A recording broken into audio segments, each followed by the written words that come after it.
Steve, are the Dallas Cowboys the team in the NFC that nobody wants to play? That might be the case. Now, they need to win this game against the Lions and win these. That would essentially win them these 3 games in these 12 days, as they've already taken off both teams that played in the Super Bowl this past year in Philadelphia and Kansas City. If they win this game against the Lions, they have a 42% chance of making the postseason. If they lose it, a 9% chance. But if they find a way to get in, Steve, I don't think anybody wants to play this Dallas Cowboys team with the way that they are playing right now. Inspired football. We'll get to both sides of the football, but let's start with the man who's in charge of all of it, and Brian Schottenheimer, in a hire that a lot of people scrutinized and a lot of people had opinions about. I think all of those people should take note of what Brian Schottenheimer is doing right now. Well, you never know what a guy is going to do until he gets the opportunity. And he's also had the opportunity where there was some drama going on. And I was, you were told, I was told, we heard just how he was able to handle Michael Parsons and had a lot of conversations with him all to the side, outside of camera's view, to support him no matter what the outcome was. And you can start to see, and man, he's doing a really good job. The nucleus of players that they've gotten him through free agency, right, through trades, and then also through the trades within the season, that has really propelled this defense and this whole team in a way that no one saw coming. And Dak, through it all, has been playing consistent, high-level football and doesn't get enough credit, and I'm not sure why. Yeah, I don't know. I think right now it's him, Drake May, and Matthew Stafford playing the best quarterback play right now in the NFL. Yeah. And Dak has been playing outstanding. You mentioned what they've been through this season. I remember when Brian Schottenheimer had his introductory press conference, Stephen, he literally said, "I want to build the best culture in the history of sports." Well, that's been tested this year, certainly, when during their bye, they lose Marshawn Nealon to suicide.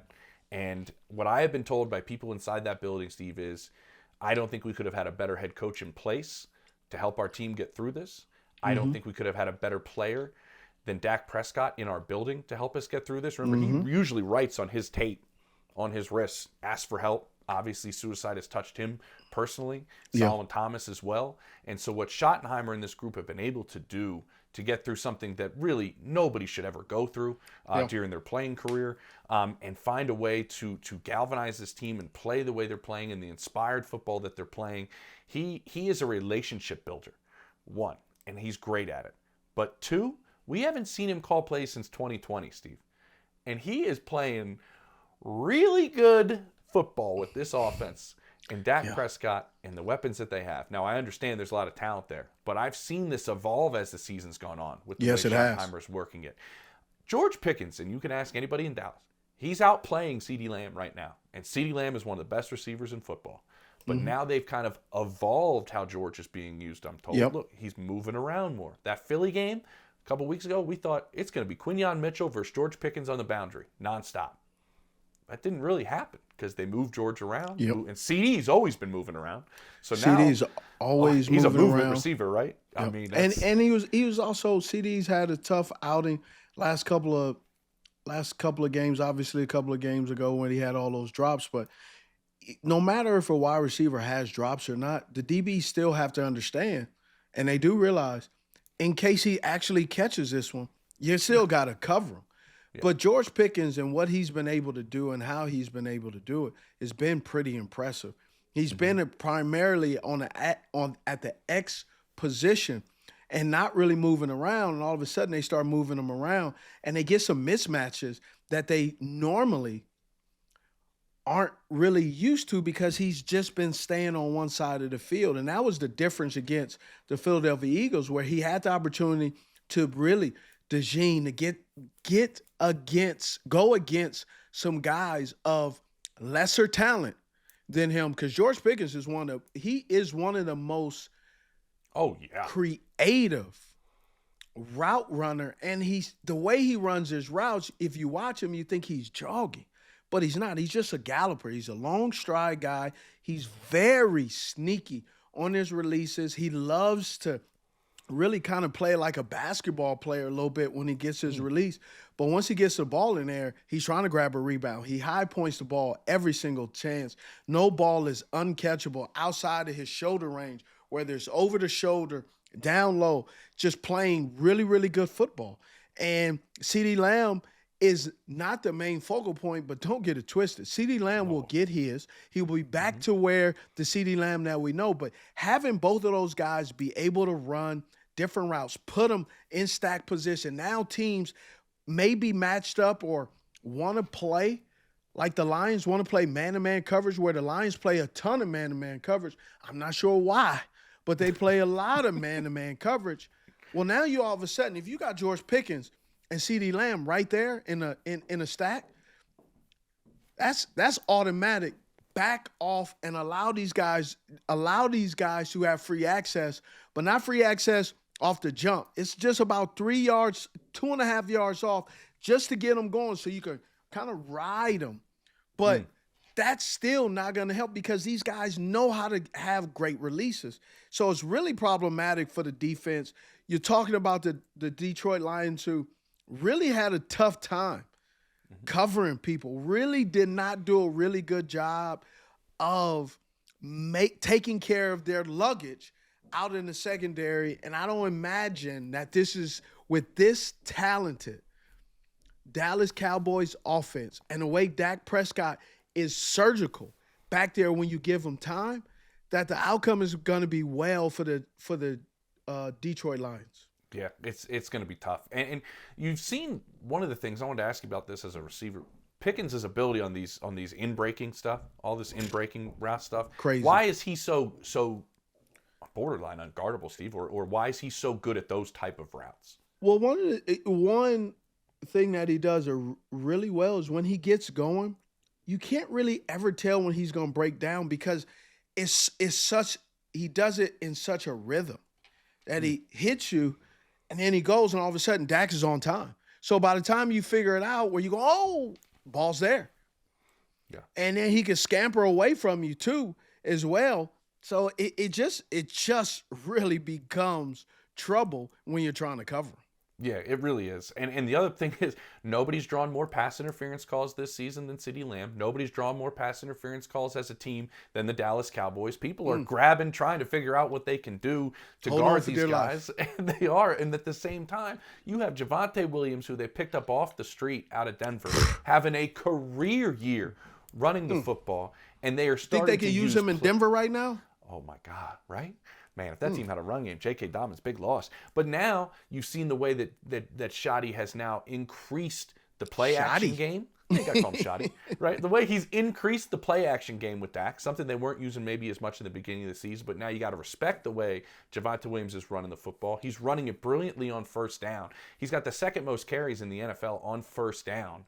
And he runs it like 5 yards a clip on first down. So they're always in manageable situations. You got to respect the play action game. You got to respect the run. It opens things up for these receivers. His intermediate game has been great for Dak. He's been standing in the pocket. When I talked to people in Philly, they were like, nothing fazed him. We couldn't move him off his spot. Dak, we really respected the way he stayed and hung in there. And the intermediate passing game has been awesome, like I mentioned. And then, oh, by the way, you got Jake Ferguson playing the tight end spot where there's no higher completion percentage between a quarterback and a pass catcher in the league than Dak to Jake Ferguson. I don't know how you stop the group. So to me, now that we've seen these, you mentioned the in-season trade, Steve, they have now poured resources into the defensive tackle spot, something Jerry really has never done. Finally. You see, finally. And you got 3 guys now.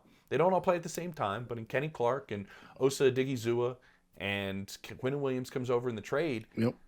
They're a completely different defense down the middle. Logan Wilson's there. Demo's back. If they play okay defense the rest of the way out, the reason I'm bringing this up, and I mentioned that they obviously have to win this Lions game, but at the same time, look at what they have left after the Lions. Vikings, Chargers, Commanders. Both of those teams are limping into these games with the Chargers and the Minnesota Vikings. And then the Commanders.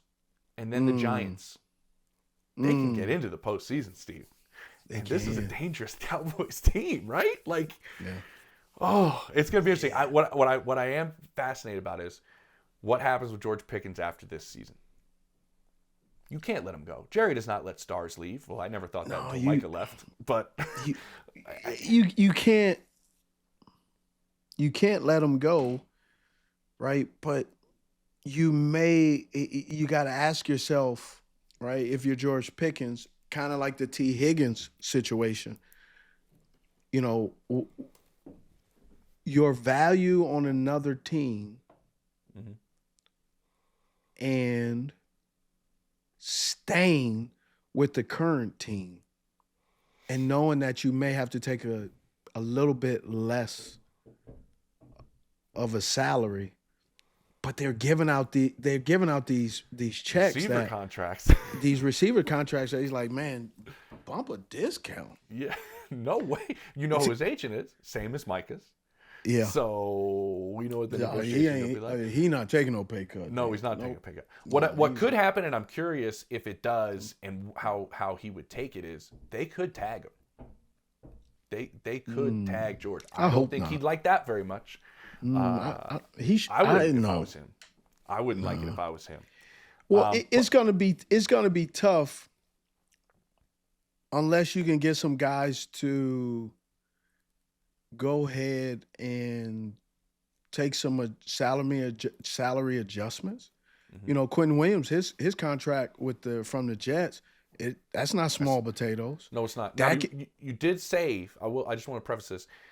The difference between what Micah signed and what Quentin came in with is about $23 to $25 million a year over the next 3 years difference. So you have that 25 to play with if you would having Quentin instead of Dak's deal. No, I mean, listen, Jerry's got to use the money properly, which I'm not sure that always happens, Rob. Happens, right? But it in terms of their salary cap space, it is about 25 different because of not having Micah's deal and having Quentin's deal. But Quentin's is still big. It's just not Micah big.